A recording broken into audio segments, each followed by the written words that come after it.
Over the weekend, me and Mrs. Bricker took a trip back to her home country of Wales, and we had a little bit of a time to do a bit of Lego and toy shopping in the local town. And Smyths toy store was actually one of the places we went to, and it was very well stocked, I do have to say.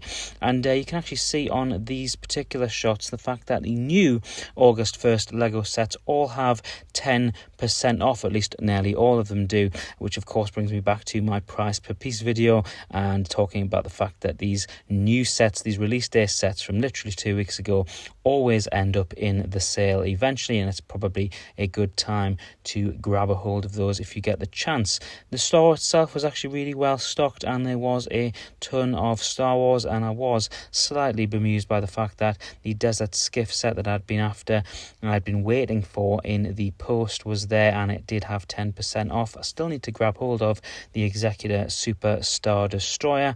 The Millennium Falcon UCS set also had £200 off, which was a really nice deal if you are looking to grab it, and I'll be sure to grab the Sanctum at some point soon, as that is a set that I've been procrastinating on that is also about to retire. Lego Harry Potter, as you can see, well stocked again, and a general rule of thumb was 20% off, with some sets 30 to 40% off, and you can see £40 now for the Mandrake, not too bad. And I may need to pick up this set as I am looking to build the Hogsmeade section out in the mock that I'm doing currently. The Ford Angular was also under £10, which is a really good deal, and one that I picked up for the future. And speaking of Speed Champions, we've got the Speed Champions range, which was 20% off as a general rule of thumb, $16.99 or $17.99 across the board, including the new Lamborghini as well. You can still see Dodge's Charger there in the background. The Piranha Plant is one that I've been procrastinating on getting as well. I think it's a really cool build. I just don't really want to pay £45 for it. I really like the fact they had the Home Alone set displayed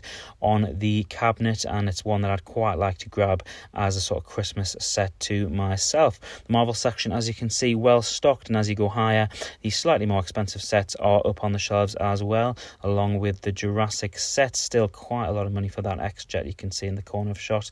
But one set that I would be tempted to get despite its extortionate price is the Avengers Assemble Age of Ultron set. Lots of great figures in there, but I'm just not convinced the build is worth it. The Leviathan might be something that I may choose to grab instead. If you've seen my review or preview of the Marvel sets, the Big Fig Hulk is one that I am looking to grab in the future.